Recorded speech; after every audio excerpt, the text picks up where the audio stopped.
Oke, halo Bapak Ibu, kembali lagi di YouTube saya di Gen ID ya. Ya, setelah kita berlibur panjang seminggu lebih ya, dari hari Jumat kita sudah libur. Ya, kalau dari IHSG ya 1 minggu 1 hari lah ya, kita libur. Dan tiba-tiba Senin kita dikejutkan dengan indeks kita yang ambles, seambles-amblesnya. Semua support dijebol ya, support uptrend semuanya ditembus. Ya, 7.100 support paling kuat dijebol juga, dan indeks kita berpotensi untuk downtrend dengan catatan ya, dia bisa konfirmasi downtrend dengan catatan dia jebol jebol bentar saya lihat dulu, support cukup kuat 6890 ya. 6890 jika dia break di bawah itu berpotensi untuk mengalami koreksi yang cukup lumayan, bisa ke 6.700-an, maksimal di 6.680 sampai 6.700 kalau dia jebol 6890-nya ya. Karena itu salah satu support yang cukup kuat untuk indeks kita. Jadi posisi indeks kita kurang oke, sudah kurang oke. Tiba-tiba ambles hampir 5%, hampir trading halt ya. 5% kalau indeks kita sampai minus, itu market langsung diberhentikan ya. Karena indeks kita tidak boleh turun lebih dari 5%. Market akan langsung dihentikan atau trading halt ya untuk indeks kita. Jadi apakah masih bisa berpotensi turun? Masih ada berpotensi turun kalau tidak kuat 6890-nya. Kalau tidak mantul 6890, indeks kita berpotensi akan turun lagi ya, ngetes lagi ke 6.850 sampai 6.830 dulu ya. Kalau bisa mantul, dia akan berpotensi ke 7.000 ya, 7.000 dulu, itu salah satu resisten cukup kuat ya. Tapi kalau dibilang uptrend, sekarang sudah nggak uptrend lagi ya. Posisinya sudah tidak uptrend ya. Dia naiknya panjang ya, mau 4% itu berapa candle ini ya? Mungkin lebih dari seminggu, tapi kalau turun langsung hampir 5% ya. Tadi hampir 5% untuk tidak. Ya, 6.900 saya sudah infokan itu cukup titik krusial untuk indeks kita. Ya, tapi puji Tuhan, menu scalping saya semuanya cuan. Cuan lebih dari cukup ya. Tadi saya memberikan di grup rekomendasi ya, saya bahas dulu sebentar. Tadi saya memberikan, kalau nggak salah, bentar, saya lihat dulu. Takutnya salah ya. Kita harus sesuai dengan yang saya berikan tadi. LEN dan CPRO. LEN saya infokan ambil di 117, sempat turun tuh kan. LEN tadi saya infokan di 117 ambil, menu scalping pagi ini ya. 117 turun tuh. Lalu turun ke 108. Nah, pada saat 108 rebound, saya suruh teman-teman yang masih belum terjual, masih di atas 117 ambilnya, itu boleh melakukan pembelian kedua untuk LEN ya. Kenapa? Karena dia mantul di 108 tadi. Anda beli di 1110 pun nggak masalah. Karena itu terkonfirmasi mantul. Dan hari ini kan closing malah arah ya. Jadi itu gunanya plan. Jadi minimal kalian harus melakukan pembagian pembelian minimal 2 kali ya. Misalnya di LEN 117 turun, Anda bisa beli lagi di 11110. Jadi average Anda jika dia naik saja ke modal awal di 117, Anda sudah cuan lebih dari 2% sampai 3% ya. Dan hari ini LEN malah arah. Anda pasti cuan lebih dari 5%. 5% saya infokan jualan saja karena ini sahamnya terlalu beresiko ya. Jadi kalau yang sudah jual 5% sudah lebih dari cukup ya. Saat IHSG lagi seperti ini, kita dapat cuan 5% itu lebih dari cukup. Tapi kalau Anda hold, ya, kalau Anda hold, anggap saja Anda beli 117 ya, tanpa average, Anda sudah cuan lebih dari 16% ya, lebih dari 16%. Tapi kalau Anda average, pasti cuan Anda hampir 20% untuk LEN. Lalu saya infokan lagi CPRO. Ya, 2 menu scalping hari ini yang saya berikan, CPRO dan LEN. CPRO saya infokan beli di 76 ya. 76 itu harusnya dapat ya, paling enggak kalau Anda HK ya di 77 lah, kan nggak beda jauh. Anggap saja Anda beli di 77 ya. Karena pada saat saya berikan dia masih belum jalan. Masih di 76, 77, 76, 77. Kalau ke 75 saya nggak tahu ya. Karena mungkin teman-teman ambilnya di 76 atau 77. Ya saya infokan ambil di 76, tapi kalau nggak dapat 76 bisa ambil 77 ya. Naik sampai 83. lebih dari 5%, ya, sampai 7%. Apakah masih oke? Dibilang oke belum untuk CPRO karena dia masih ada, dia harus jebol dulu 82 baru oke.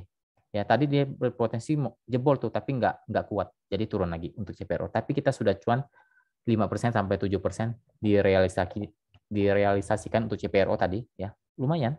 Saat indeks kita lagi seperti ini, puji Tuhan kita masih diberikan cuan.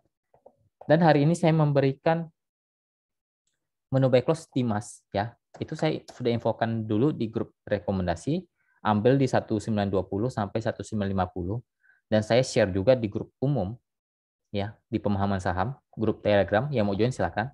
Saya infokan juga ambil Timas, ya. Timas pada saat saya infokan harganya masih di 1930, 1935, ya. Kalau Anda ambil di paling tinggi saja 1935, anggap saja 1940 deh, ya.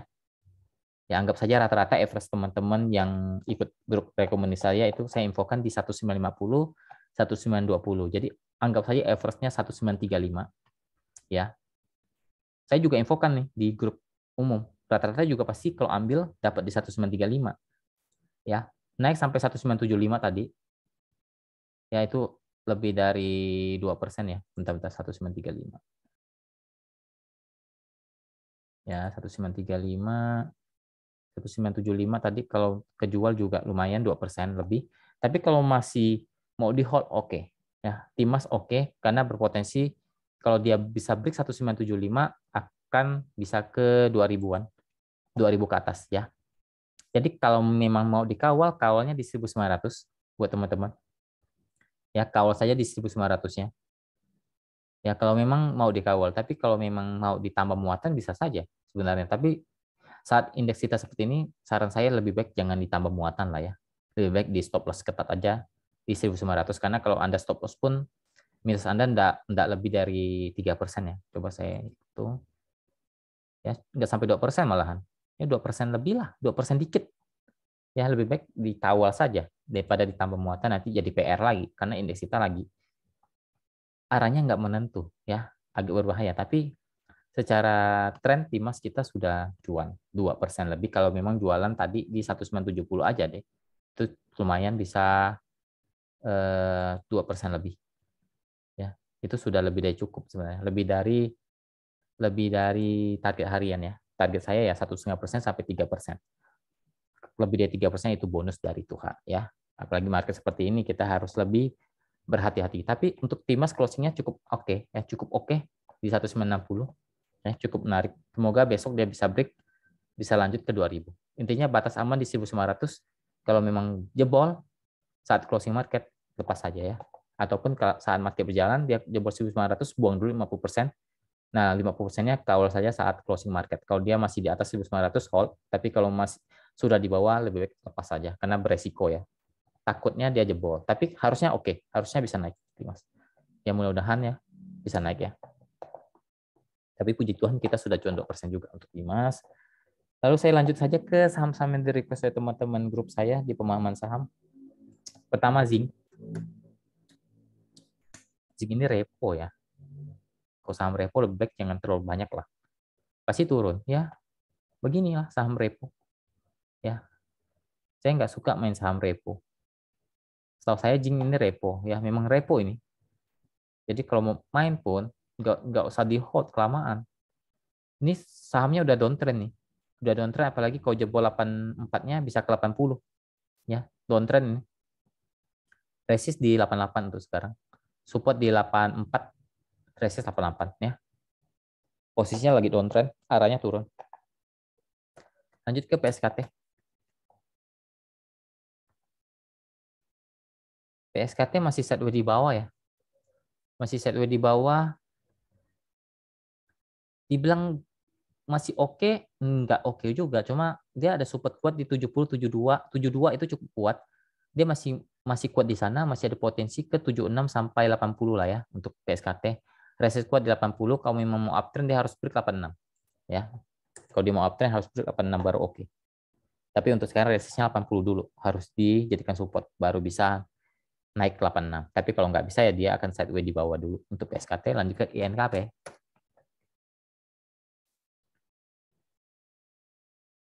NKP juga lagi posisi lagi downtrend ya, lagi downtrend, lagi nggak bisa jebol 7.600, dia kembali turun ya. Support kuat di 7.200 untuk sekarang. Kalau jebol 7.200 potensi ke 7.000 untuk NKP. Posisinya lagi downtrend untuk INKP. Lanjut ke PSSI. Ini kayaknya naik sih ya, PSSI ya. Rata-rata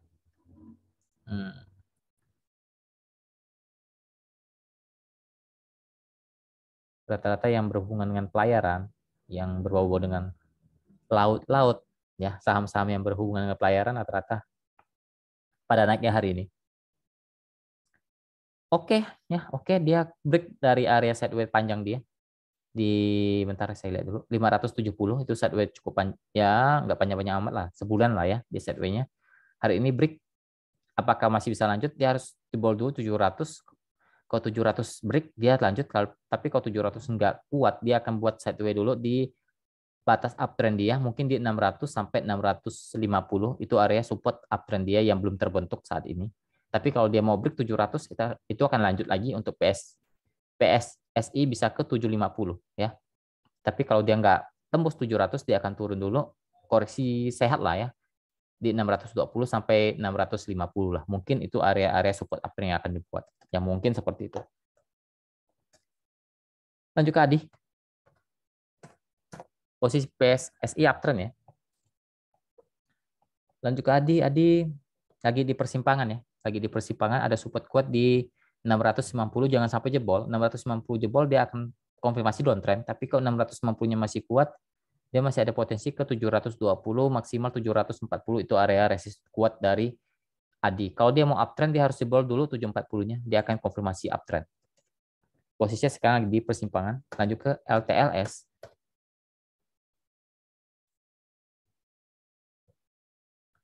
LTS masih oke lah ya, karena kemarin dia turun, dia masih posisi uptrend ya, dan area support kuat sekarang ada di 950 sampai 1000 lah, 950 sampai 1000 itu area support uptrend dia untuk sekarang.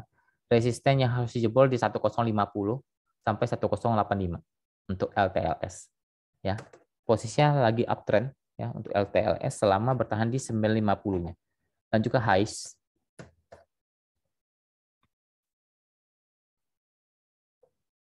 Highs mencoba uptrend tapi belum konfirmasi ya. Mencoba uptrend tapi belum konfirmasi uptrend. Ya, dia harus bertahan ya, minimal sekarang dia harus bertahan di area 210-nya. Maksimal turun tidak boleh jebol lebih dari 200 kalau dia mau tetap posisi yang uptrend. Tapi sekarang belum konfirmasi. Untuk sekarang dia ada support di 210. Kalau bertahan mungkin masih bisa terkonfirmasi uptrend, tapi kalau nggak bertahan dia akan turun ke 200. Resistennya harus jebol di 220 sampai 226. Kalau dia break 226, konfirmasi uptrend untuk highs ya. 226 itu resisten cukup kuat dari highs. Kalau break 226, konfirmasi dia uptrend. Dan juga BBHI, perbankan rata-rata tertekan ya, rata-rata tertekan harganya. Kemungkinan BBHI juga turun ya. BBHI turun ya. Dibilang downtrend belum?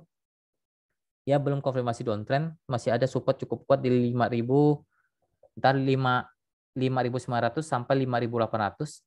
Kalau dia break di bawah 5.800 itu yang berbahaya, tapi kalau masih ditahan di atas 5.800 sampai 5.900 masih ada potensi untuk rebound ke area 6.200-an ya. Posisinya sekarang cenderung turun tapi masih harus tes support kuat di 5.800. Kalau break bawah 5.800, BBHI bisa terkonfirmasi downtrend dan itu teman-teman harus hati-hati ya. Itu teman-teman harus hati-hati karena bisa turun cukup dalam ke 5.500 sampai 5.200. Ya, batas krusial untuk BBHI di 5.800, 5.900. Ya, untuk sekarang posisinya masih di persimpangan, belum downtrend. Lanjut ke MDKA. MDKA juga sepertinya turun ya. MDKA bentar, saya lihat dulu. 4.900 jangan sampai jebol. Ya, itu batas krusial dia. 4.900 jangan sampai jebol. Kalau jebol lebih baik lepas dulu. Ya, karena berpotensi downtrend bisa ke 4.700 sampai 4.400-an. Ya, batas krusial dia di 4.900. Kalau masih bertahan di 4.900 boleh coba di hold, tapi kalau 4.900-nya jebol, saran saya lebih baik dilepas dulu karena berpotensi turunnya cukup ke 4.700 sampai 4.000, paling mentok yang 4.400-an lah ya. Ya, kemungkinan berpotensi untuk turun ke sana. Tapi kalau masih bertahan ya masih oke lah. Masih dibilang oke belum? Belum oke ya. Karena ini cenderung akan turun. MDK ini cenderung akan turun. Tapi semoga bisa rebound ya. Di 4.900 kalau rebound dia bisa ke 5.000 sampai 5.200. Ya. Posisinya sekarang lagi di persimpangan untuk MDK. Ya batas amannya di 4.900 saja dikawal. Lanjut ke GJCO. Tapi ini saham bagus kok sebenarnya. MDK ini saham cukup oke kok. GJCO juga polanya belum downtrend sih ya. Polanya belum downtrend. Kalau dia downtrend itu dia turun di bawah 170 itu downtrend. Ya, tapi untuk sekarang masih ada potensi untuk rebound kalau bertahan di 170, 174, dia bisa ada potensi ke 180 sampai 186 lah ya. Ya 180, 186 itu resisten dari GJCO. Ya posisinya lagi di persimpangan untuk GJCO. 170 itu support krusial untuk GJCO. Terakhir Harum. Ini saham terakhir yang di request ya. Jadi saya hanya 11 saham yang saya kasih. Harum juga posisinya lagi sideways di bawah ya, kurang oke sekarang. Tapi ada support cukup kuat di area, bentar saya lihat dulu. 10.400 sampai 10.600 itu support cukup kuat dari Harum. Kalau masih bertahan mungkin dia akan sideways dulu di area bawah dengan trend resist ada di 11.600 sampai 12.000 lah ya. Itu resist cukup kuat di Harum. Posisinya lagi kurang oke karena lagi sideways di bawah. Oke, mungkin sekian dulu video kali ini. Semoga bermanfaat. Semoga besok IHSG-nya jangan terlalu dalam-dalam amat ya. Tapi kita lihat saja. Ya, nggak semua saham turun saat IHSG turun ya. Jadi kita tetap bisa melakukan ODT ataupun scalping ya. Tapi dengan catatan harus dibatasi resikonya karena saat ini IHSG lagi turun itu kita nggak boleh terlalu paksa untuk di hold saham-saham yang sudah konfirmasi di bawah area stop loss ataupun berpotensi untuk downtrend ya. Lebih baik dimain ketat saja saat IHSG seperti ini. Tapi masih oke lah, masih bisa cari cuan lah ya untuk saat ini. Oke, mungkin sekian dulu video kali ini. Semoga bermanfaat. Ya, semoga kita selalu diberkati dan diberi kelancaran dalam segi usaha, pekerjaan, trading maupun aktivitasnya selalu dilancarkan dan kesehatannya selalu terjaga. Oke, terima kasih. Salam cuan.